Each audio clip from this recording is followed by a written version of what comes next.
Hello, it's 12 o'clock and we start with breaking news on the BBC crisis. The BBC Director General confirms neither he nor the unnamed presenter were approached about explicit picture allegations until 7 weeks after the first complaint.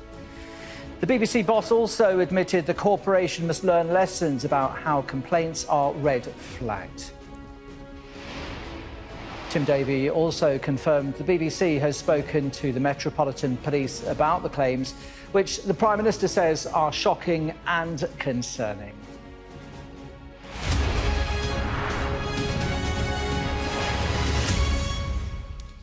Good afternoon, welcome to Sky News Today with Nick Qureshi. Let's start with that breaking news then. The Director General of the BBC has admitted the corporation must learn lessons about how complaints are red flagged after it emerged no senior executive or even the presenter in question was told about the allegations until 7 weeks after they were made. Now, in the past hour, the corporation's boss answered questions about the presenter scandal, which is rocking the organisation. And a timeline was released confirming who knew what inside the BBC and when. So, what have we learned? Let's find out. On the 18th of May, it said a family member attended a BBC building and tried to make a complaint about the unnamed presenter. Well, then the following day, the complainant contacted Audience Services.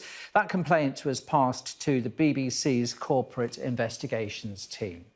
That investigations team decided there was no criminal allegation, but that the claims did need further investigation, but got no response, it said, to an email sent to a family member.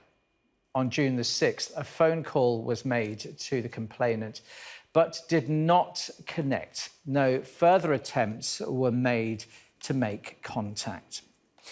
A month later, it is said, the Sun informed the BBC about the allegations, which were different in nature to the original claims. Now, this was the first time the Director General or any executive directors at the BBC were aware of the case.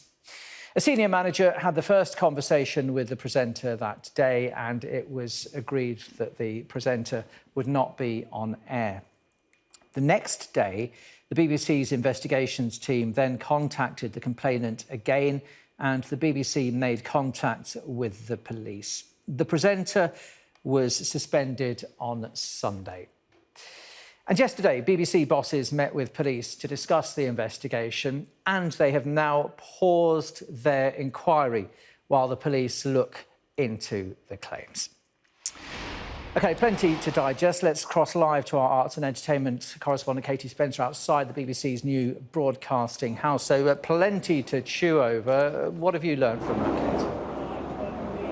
Yeah, look, bear in mind, this was supposed to be a briefing on the BBC's annual report. All of the QA was almost entirely dominated by journalists wanting some clarity from the BBC, some answers to the questions that we're all asking. And I'm not entirely sure that we're any clearer as a result of that.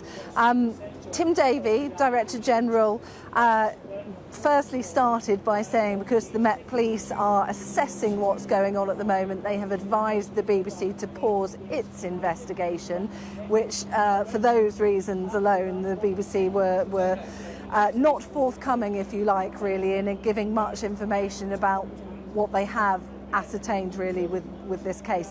They have, though, published a timeline of exactly who knew what when, which you have already set out. But look, the investigations team that they explain how they swung into action, the amount of times they tried to verify the complainant that had approached them, it doesn't make for particularly sort of reassuring reading of how the investigations team had swung into action. So on the 18th of May, the complainant came to the BBC to make these claims about this unnamed presenter. On the 19th of May, the corporate investigations team were alerted. They ascertained that this was serious enough for them to look into, but they didn't decide at that stage that anything criminal had taken place. So basically the process that happened was all about verifying the identity not of the young person in question, but of the people that were making the complaint. And in doing so, they sent an email on the 19th of May didn't do anything else until the 6th of June when they made a phone call which we're told didn't connect. And then after that, it appears that while the case remained open, nothing happened until on the 6th of July, a whole month later, the Sun newspaper then published its allegations, and then they swing into action, if you like. But certainly the delays in just verifying the identity of the people that were making the complaints certainly does merit the process that the Director General has now said, which will look into how complaints are red flagged. So the BBC investigation has been paused. What we know, though, is that several questions were put to the Director General about why the presenter remains unnamed, whether or not they are prepared that perhaps under privilege the presenter might end up being named in Parliament. The Director General said because of a duty of care, they are considering things like the impact that would have and the impact on the presenter's privacy, but they are also taking into account the public interest of things like that. But Tim Davies said that it would be unwise to go through various scenarios of what may or may not happen. He wouldn't be drawn on whether or not any other people have come forth to make complaints about the presenter since this. He was asked whether or not he had spoken to the presenter in question, and he said, put simply, no. And he said he wouldn't go into the specifics of whether or not the presenter now is being given any sort of package of support. But he said as a corporation on the whole, they do provide excellent levels of assistance for anyone because they have these duty of care steps in place. But really, I mean, I think the shocking thing is that timeline. While we now know that the investigations team looking into this were taking this seriously, the detail that they go into of how quickly they acted or didn't, by all accounts, it is quite shocking to see that it doesn't seem like beyond an email and one phone call which didn't connect, they didn't seem to do a lot really here. Yeah, I mean, Tim Davies faced a grilling, as you say. It's supposed to be about the BBC's accounts, wasn't it? Yet having to answer rather uncomfortable questions, it will have to be said, about this presenter row. Yeah, I mean, again, the presenter in question it remains unnamed. A lot of the briefing as well was just talking about the duty of care and how they do believe it would be unwise to kind of go into any of specifics of what exactly is alleged to have happened now, particularly given that they have been asked by the police to pause any investigation that is happening internally at this stage. But we know from the BBC, from the Met Police as well, they themselves haven't said that any criminal investigation has taken place, more that they are now taking this sort of overarching view, stepping back and assessing the information that they have been given. So are we in a sort of limbo situation here where it doesn't appear that the police really are acting on anything, but equally the BBC now have this reasoning that they say that they won't be taking it further for now. So honestly, I do think that Tim Davies probably does have to spend a bit more time talking to journalists on this and explaining exactly what's going on, because we are no clearer, if you like, of what is happening now and what the next steps will be for the BBC, other than the fact that they have admitted, if you like, that the process, the red flag process of raising these issues when they come up, perhaps that now does need to be reviewed. That's one lesson to be learned, if you like, they've admitted. Yes, Tim Davies admitting to a number of failures, it would seem. I wonder then what does happen next. I guess nobody knows if the investigation, certainly on the BBC's side, pauses. Things have been moving quite rapidly, haven't they, the last couple of days, but what happens now? Well, look, it would seem that the BBC are trying to pass the ball, setting the ball in the court of the police now. They're certainly saying that because the police, it's been handed over to them, and the police have said that now they are looking into this and they don't want the BBC they want the BBC to pause their internal investigation, and because of that, it would seem the BBC certainly can't continue with their own investigation. But look, I mean, if you take that timeline of just how slow they were to act with their internal investigation in the first place, they could really have done with swinging into action a lot more quickly than they did. I mean, in some defence that they offered, mitigation if you like, to why the investigation teams didn't go beyond sort of sending this email and carrying out a phone call. What they did say is that the investigation teams was kind of in the process of dealing with over 200 other complaints that had made to them. So this is a process that they have to put every sort of complaint that comes to them through. They have to verify the person that's making the complaint before they actually approach the person in question. Because as well, the presenter in question, don't forget, wasn't contacted by the BBC until last week. We know from the timeline that they have now given us that, yeah, the presenter in question wasn't approached prior to The Sun publishing their article. And that was the thrust, wasn't it, of the complaint originally by the mother who went to The Sun saying she hadn't heard from the BBC, and it seems that is now borne out by this timeline on the 19th of May, and now it's become clear a phone call was made, according to the BBC, on the 6th of June, which didn't connect. I mean, that is the thing that sort of leaves you with your mouth open, really, in that respect. That on the timeline it is noted that the phone call did not connect. Did they not have time to go back and retry trying to phone the parents? It is, I mean, as investigation teams go, you would question really why you would not return to send multiple emails. Why would you not return and make multiple phone calls? But going by this timeline that the BBC has published, it certainly is a bit weak, to say the least, really, the response that the investigations team made for the first few weeks until the Sun went to press with its article, which, I mean, we know from what the family of this young person in question have said is they weren't satisfied with the response they got from the BBC. That's why they went to the papers, because they didn't seem to be getting any response for the BBC, and you can understand why, really, given that it didn't seem like, going on the timeline, the BBC did anything. What does this do for the reputation of the BBC?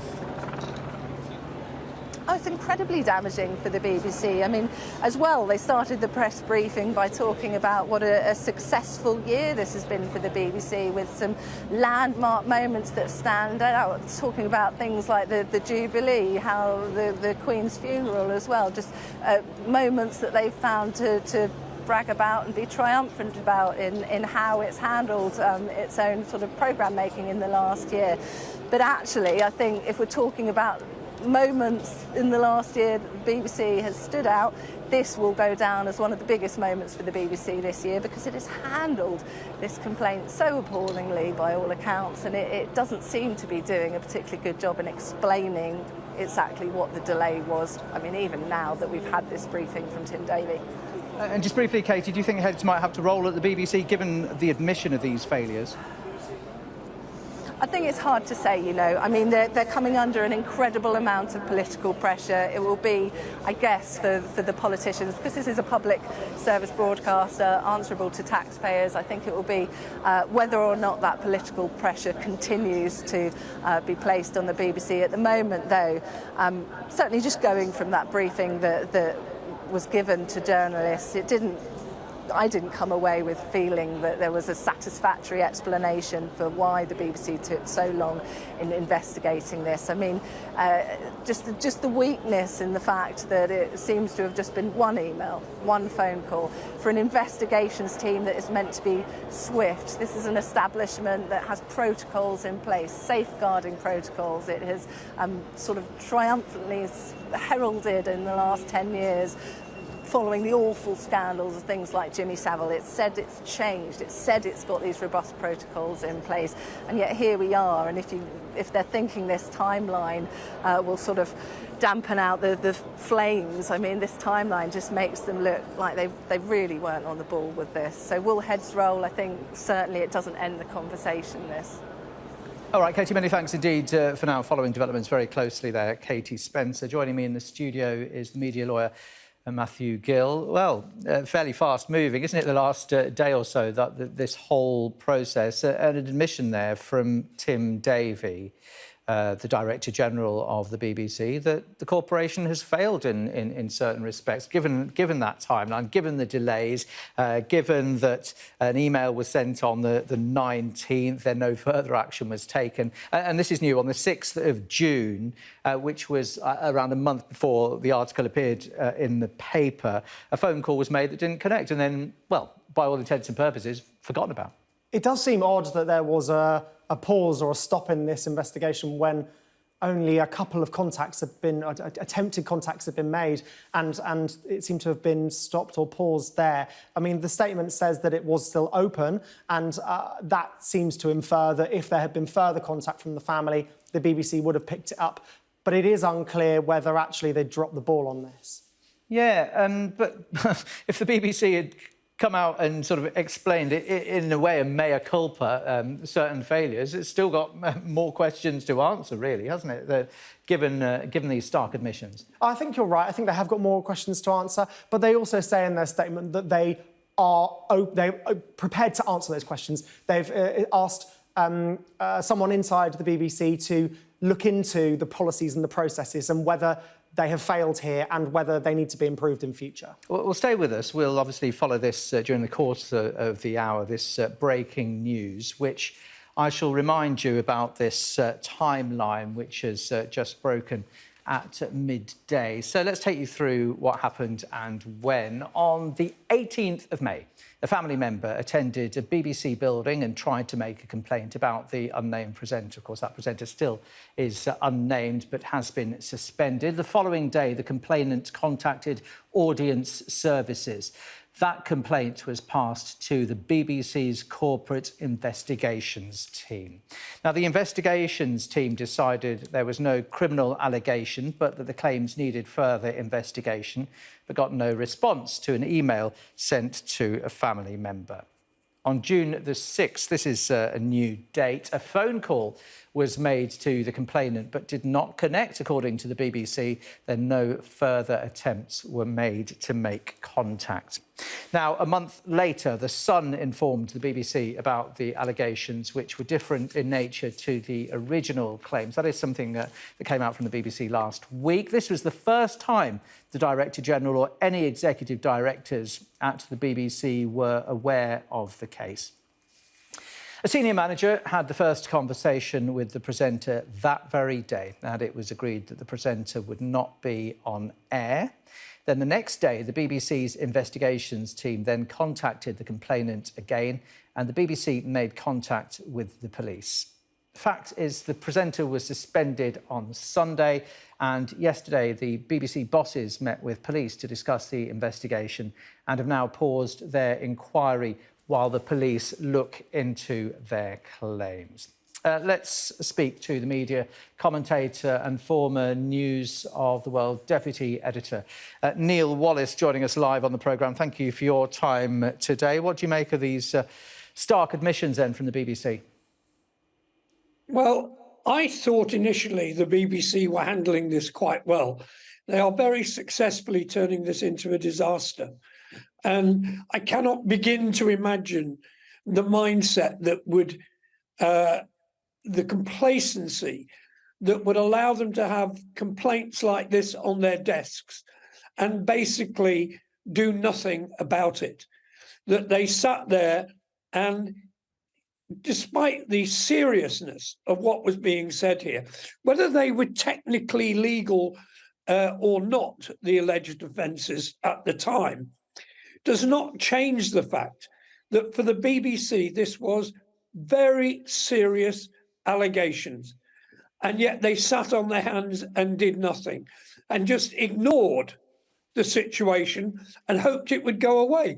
This is the very worst of the BBC, isn't it? And really, you can be, of course, confident that no heads will ever roll on these things, because they don't at the BBC. But well, sometimes they do eventually, don't they? Sometimes they do eventually, don't they? Well, only at very senior level, when they're directly culpable, usually. Yeah, but this is where it goes now to senior level, isn't it? Because Tim Davies had to come out and explain who knew what and when. But I think that Tim Davie is now trying to pick up pieces from a disaster that has been sat there for a month on somebody's desk. The idea that a presenter of this level could have allegations of this level aimed at them and they not proactively pursue this. The idea that because a telephone didn't contact once, that was it, they just walked away. I just think is shocking and just brings back the feeling of complacency that has cursed the BBC in its handling of internal problems. And is that it? Does it come down to complacency then? I fear it does, yeah. I think it's what you see very often across the public service, which is effectively what the BBC is. But what we need to remember here, there are a couple of parents who are fighting desperately, they tell us, to deal with their child's, shall we say, health problems, the allegations that this child is a crack addict. These are the people who are the victims in this. And I've been following the BBC coverage this morning. I've been taking part in some of it. And I find it very disturbing the way the narrative is being swung round to somehow they have failed. They have desperately fought for their child. And, that's who the real victims are in this. Don't let's worry too much about whether or not the BBC are feeling a bit badly treated, because they simply aren't. I mean, it has to be said, nobody does know what went on, especially as this lawyer for the young person came out and said all the allegations are untrue, no unlawful act was committed. How interesting, isn't it? This apparently very vulnerable young person has somehow ended up with a Belgravia-based international lawyer whose fees will be up there in the hundreds upon hundreds of pounds a day. How they are paying for that, who knows? But when you actually look at the same, which of course has not yet been fully released, only a partial bit of it has been released. But as I understand it, it does not address the issue. Were there photographs? What kind of photographs were they? Was money paid over? It seems to be, nothing to see here. There was nothing illegal. And that seems to be it. Well, not being illegal is not the same as being immoral or inappropriate or wrong. And that's where this needs to go to. And the BBC simply can't turn away and say that there's nothing to see here, Gov. Well, questions are being asked of the BBC, quite rightly, but shouldn't questions be asked of the Sun and the journalism, given the fact that apparently we're led to believe this lawyer came out before the article was published and said that it's not true? The lawyer said, no, I think you're muddling things up. There was some allegation that there was a WhatsApp message sent by the vulnerable child, the vulnerable young person, late on the Friday night. And whether or not that was discernible, bearing in mind the conditions that this is all happening in, the vulnerabilities of that person, maybe it's not quite as easy to categorize as that. What we do know is that there is sufficient seriousness here that Tim Davies, who I think has been a proactive and a good Director General, is taking steps. He says this is very serious. He knows the idea that one of his most famous, most senior presenters is caught up in this, and there is no denial as yet, no specific denial that money has been paid, very large sums of money, tens of thousands of pounds of money has been paid to a young person who, according to their parents, their worried, frantic parents, has developed a dangerous crack addiction. That's what matters in this. That's what happens. What should happen to the presenter now, given the fact that the BBC has paused its investigation while the police, in their words, scope this and look into it? But you see, this is exactly what they should not be doing. because the fact is, if the police decide to investigate this, it will take months. There will be no quick resolution as far as the police are concerned. They will be talking a long, long time examining if they decide to get involved, because it is quite a difficult area, because it's on the cusp. Who knows what happened exactly at what point? There's no quick resolution by standing by and saying, well, let's just say it's the police's problem. This is the BBC's problem. It is their presenter. They need to be asking and finding out what happened when. Was money paid over? Were pictures exchanged? How did this come about? When did it begin? All of these questions are extremely significant and are extremely valid. And, somehow diverting attention to, oh, the police are dealing with it, or saying, oh, well, did the Sun do this or do that? All we know is for certain that a couple of concerned parents who have neither asked for money nor been given it have been trying to get the BBC to get this presenter sending the alleged large wads of money. Do you think the BBC's passed the buck somewhat by pausing this investigation then? I do, yeah. I do. I think it's quite shocking. I think the idea that, somebody can basically sit back and say, well, it's off our hands. It's not. Don't forget, this presenter is paid by my money and your viewers' money. This is significant. It is not like, I do think it's the BBC's version of the Schofield situation on ITV, but I think it's much more serious because this is the BBC, and because, to be brutal about it, the BBC have a track record of complacency. You and I will remember the Jimmy Savile inquiry. There were many attempts to deal with the Jimmy Savile inquiry that never got off the ground.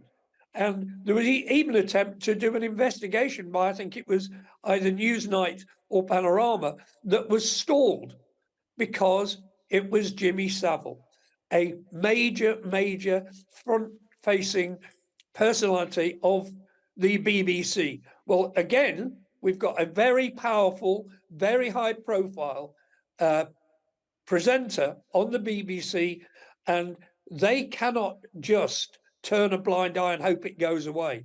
They've tried that before, it didn't work. It won't work this time either. All right, Neil Wallace, thank you very much indeed for your time. It's good to get your thoughts on this breaking story. Well, let's talk about the political dimension to this, because the Prime Minister was forced to comment on the story as he landed in Lithuania for a two-day NATO summit. Rishi Sunak said the allegations were shocking and concerning. However, in an indication of how quickly all this is moving and has been the last few hours, he spoke of the need for a quick BBC investigation. Of course, we now know that has been paused by the corporation while they say police decide the next steps. Let's talk to our political correspondent, Ali Fortescue. So the Prime Minister, Ali, asked a number of questions. Clearly, he wanted the NATO summit to be on the front of his mind, but he was asked two questions about the BBC investigation, which we now know has been paused. So bringing in every wing of society, including politicians. Yeah, that's right. And I mean, look, the relationship between the government and the BBC is always interesting and I guess somewhat fragile. But what we saw today was a Prime Minister, I think, wanting to distance. But I don't think he did. I don't think he necessarily wanted to be answering questions on this. And what we've seen from ministers over the last few days is, a blame really being directed at the BBC, saying that it is down to them to investigate this. The Prime Minister saying the BBC need to investigate rigorously and rapidly, saying that it is seriously concerning. We had Alex Chalk, the Justice Secretary, yesterday saying the BBC needs to get its house in order. Obviously, the events have overtaken things somewhat, because now we have the news that the BBC investigation has been paused at the police request. So the Prime Minister's comments seem a bit old now, because the BBC can't investigate this rigorously and rapidly as he suggested. I think the other question that politicians are facing is concern over parliamentary privilege being used to name the presenter at the centre of this scandal. And that is something that protects MPs from being sued for defamation if they were to name this individual in the House of Commons. And it's been used previously, for example, with Philip Green in 2018 over reported allegations of a businessman allegedly acting inappropriately or misconduct. So that is a concern that was put to the Prime Minister today. He clearly didn't want to comment on it. Worth saying, though, his spokesperson earlier did say that the freedom of speech is obviously an important thing, but this is a sensitive matter, and that the investigation is continuing. So I think the government obviously very keen to say that this is a BBC issue, is being dealt with, being investigated. That it is concerning, but it needs to be dealt with rapidly. But obviously events have moved on now, and we know that the BBC investigation has been paused at the police's request.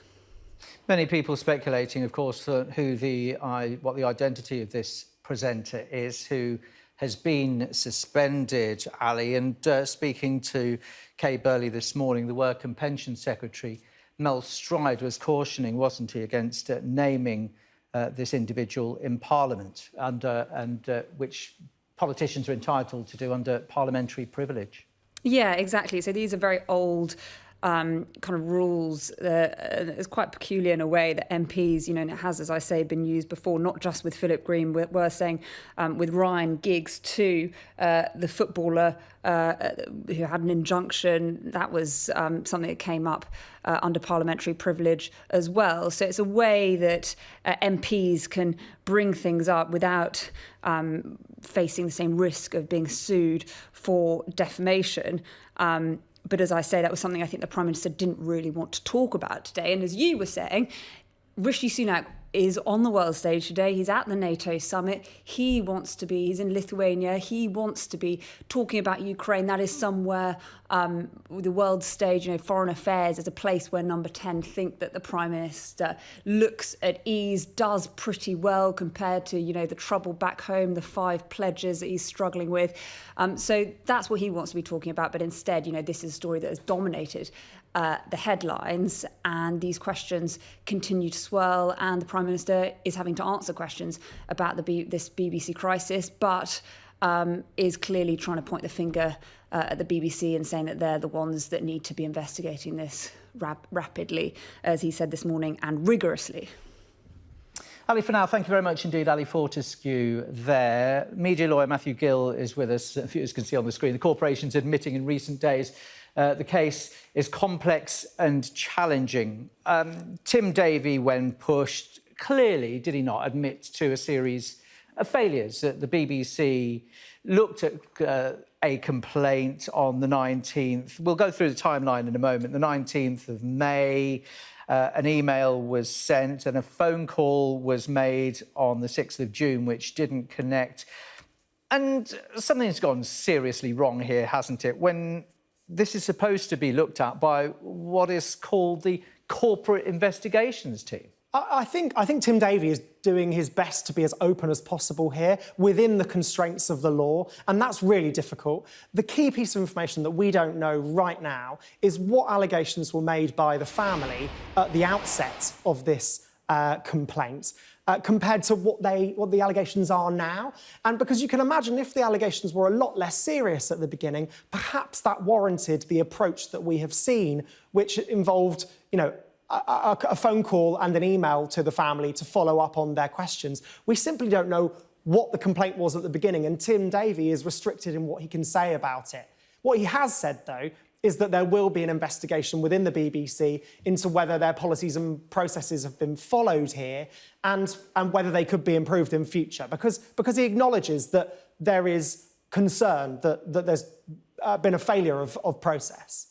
All right, thank you, Matthew, for now. We'll come back to you a little later. Good afternoon to you. This is Sky News Today, just after 12:30 on Tuesday lunchtime. Nick Qureshi with you, bringing you our breaking news this afternoon, which I shall remind you about now. The Director General of the BBC has admitted the corporation must learn lessons about how complaints are red flagged after it emerged no senior executive or even the presenter, who has been suspended, was told about the allegations until 7 weeks after they were made. In the past hour, the corporation's boss answered questions about the presenter scandal, which is rocking the organisation. Let's bring in Sky's Home editor Jason Farrell, who is outside the headquarters of the BBC New Broadcasting House in central London. So it seems at this lunchtime, Jason, more questions than answers for the BBC.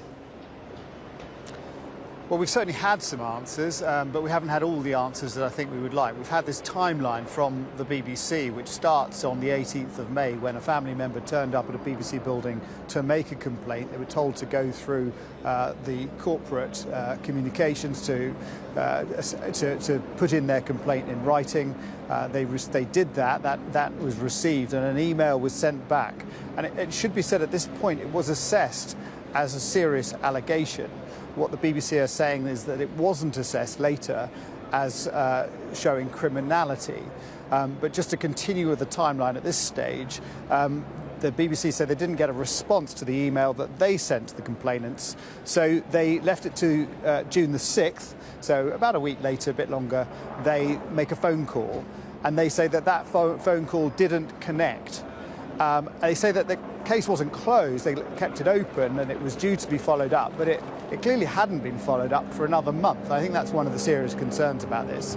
I think another clear concern is that whoever the senior presenter wasn't contacted by anyone and asked about the allegations. So they hadn't been able to get hold of the people making the allegations, they hadn't asked the presenter, and they hadn't made many attempts to follow up. Following one phone call that didn't connect. And then a month later, the article appears in the Sun newspaper. And it is only then that the presenter is spoken to. But again, we don't get the sense that, from what we were hearing from the Director General, Tim Davie, that presenter was then asked, for example, to provide bank details or evidence or anything like that. We're not getting a disclosure of what was said by the presenter for reasons of duty of care and confidentiality. But we then know that the BBC did then make contact with the complainants, and some details have been handed over to the BBC. Some supporting evidence, or that the family believe is supporting evidence, has been handed over to the BBC. And we know, of course, that the BBC then met with the police yesterday, and that the police haven't said they're launching an investigation. They specifically said they're not launching an investigation, but they are doing a scoping exercise. And whilst they're doing that, they've asked the BBC to pause their investigation. And so that's where the BBC is up to at this stage. They can't do anything else because they can't trample over what the police might decide to do. So at the moment it stays with the police. But they do say, obviously, if further details come into them, for example, if there's another complaint about the presenter or anyone else, obviously they will take that seriously and if necessary, pass that on to the police. So they're not completely closed down on it, but at this stage, they're not doing anything further. I think the real big questions that come out of this, and this is the question that I asked the Director General, and I have to say that this is asked over Zoom. So my question is put in as a written question, and it's asked by someone from the BBC to the Director General, so it can't be followed up with a follow-up question. But the question I suggested was, well, look, you've been accused of lying by the family. They say that what they said on May the 19th was exactly what's been said in the Sun newspaper. So I asked, how does it differ? How exactly does what you received on the 19th of May differ from what was published in the Sun? Because we all know what was published in the Sun. So what was missing from what was said on May the 19th? And what we got back from the Director General was that their assessors assessed that it wasn't criminal. It wasn't quite clear to me whether the BBC still stand by that, having looked back at the complaint, and do they still feel that? You know, what is that different? I think that's the thing that people hoped might be clarified in this a little bit more clearly than it was. All right, Jason, for now, many thanks indeed. Our home editor, Jason Farrell, joining us there. We are joined now by Steve Barnett, Professor of Communications at the University of Westminster and author of The Battle for the BBC, a British Broadcasting Conspiracy. Good to have you on the programme today. Do you feel the BBC has been given a bit of breathing space now if this investigation has paused, and do they need it? Well, I'm slightly bemused that the focus is almost entirely on the BBC, because if you look at the timeline that we've heard about this morning, it seems to me that the BBC that receives hundreds of complaints every single day, many actually quite spurious. As soon as this complaint was put into writing, the next day they asked for more details and received nothing in reply. They then tried the phone number that the complainant had given them a couple of weeks later, and the phone number didn't connect. And it's difficult to know if there were allegations that were made and the BBC tried to find out more about them, what else they could have done under the circumstances. Again, remembering that they get hundreds of complaints every single day. I'm still struggling, because your reports keep talking about the family. Let's remember that the young person involved in this denies the allegations being made by their mother and stepfather. So there is a clear disjunction between the young person involved and the complainants. So the family are not at one on this.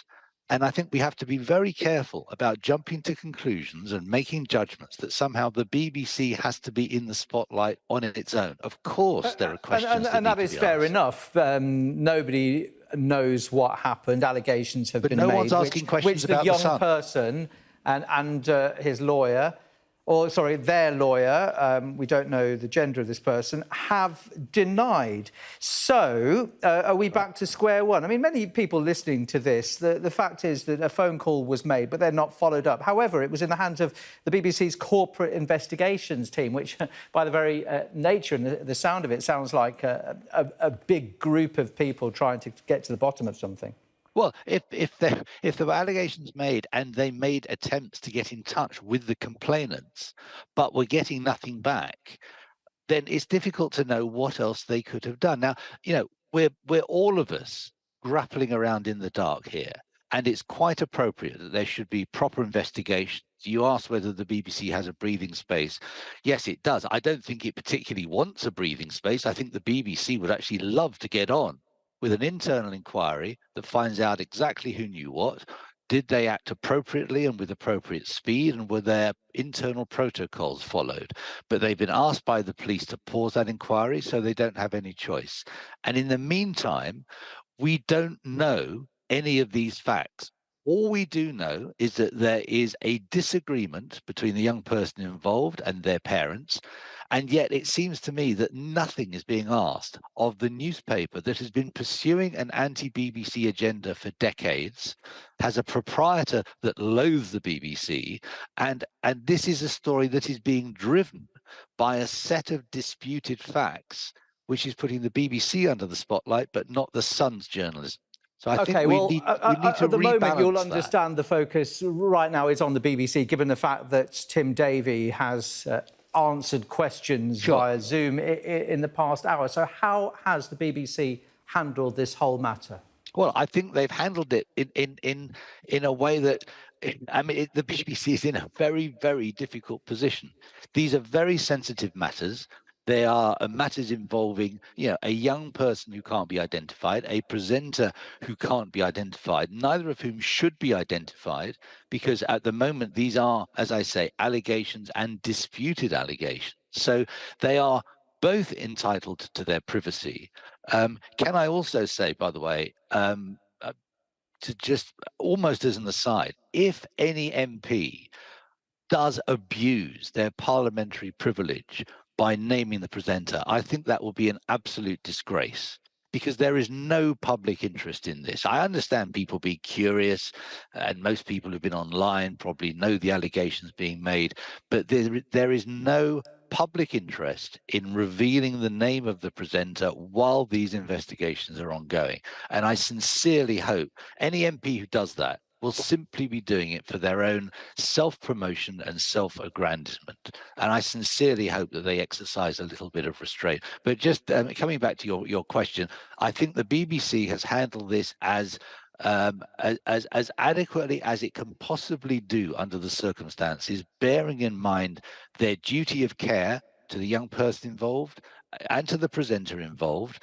and given the disputes that are being involved and the fact that the police have now asked them to pause their investigation, it's quite difficult to know what else they could have done. I'm sure Tim Davies is right. I'm sure there will be lessons that can be learned. There always are. But to suggest that the BBC has been wrong or slow or inappropriate, I'm afraid is, frankly, in my view, just to prejudge what is being investigated now, and more importantly, to follow the Sun's anti-BBC agenda. OK, thank you very much indeed. Nice to talk to you, Steve Barnett, Professor of Communications there at the University of Westminster. In the studio with me now is the media lawyer, Matthew Gill. So let me put that to you. How do you think the BBC's handled the whole matter? I tend to agree. It's really too early to prejudge how they've handled the matter because there are so many unknowns. We still don't know what the original complaint contained, and that will be the most important piece of information in this jigsaw, I think, because if it turns out that the allegations were very similar to the ones reported in The Sun, we might be more critical of the BBC's handling. But if they were of a very different nature, then you might understand that they would have taken a different course. Let's talk about the presenter for a moment. Steve Barnett there was saying there's no public interest in naming this man. Is that something you agree with? I do tend to agree that there isn't a public interest right now in naming a BBC presenter when the allegations about him are disputed. And they are heavily disputed by, allegedly, the key participant. And so it would be premature and really significantly damaging to this BBC presenter's reputation if he were to be named at this stage.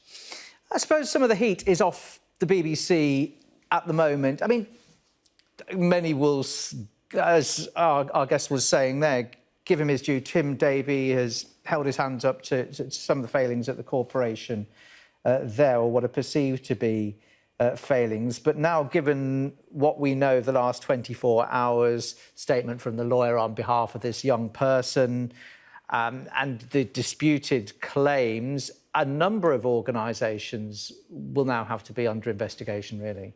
I think there will be certainly internal investigations at many of the BBC and probably also at The Sun into what has happened and whether they got things right. I think it's right that the BBC clearly allow the police to start their scoping work, they describe it, not an investigation, but to scope these issues, and that the BBC stop. One, because the police have asked them to, and two, because if there are criminal issues at play here, it's clearly right that the police investigate those before any internal investigation. And what criminal avenues could potentially be pursued by the police? They're clearly looking into this. Now, I understand that the main criminal avenue that has been alleged is that it's illegal to possess indecent images of under 18s. And there is some suggestion that the young person involved may have been under 18 at the time. That clearly is a different threshold to the legal age of consent, which is 16. And that's where there is some confusion around this topic. But that's where there could be criminal liability if the allegations are found to be true. All right, for now, thank you very much indeed. Let's turn to former BBC journalist and founder of the Broadcast Academy, Kerry Hopkins. Hello to you. So what about this breaking news? And the BBC admitted that things should have been better, processes should have been improved, red flagged incidents per se, and also this timeline, which many people will find interesting, the fact that a complaint was made on the 18th of May, then an email was sent, and then this phone call on the 6th of June, which was made, but then it didn't connect. And that then, according, it seems, to the mother, is why she contacted The Sun. Yes, I mean, good sort of reacting in a good way when it comes to crisis comms needs to be done very quickly. And I think it's great that Tim Davie has released this timeline just now, because now it's answering some questions that have been going on for the last few days. I think actually originally, given that the complainant contacted the BBC and the BBC contacted the complainant roughly within 24 hours later, is reacting pretty quickly. And Tim Davie did say today that the original email didn't sort of say anything that was illegal.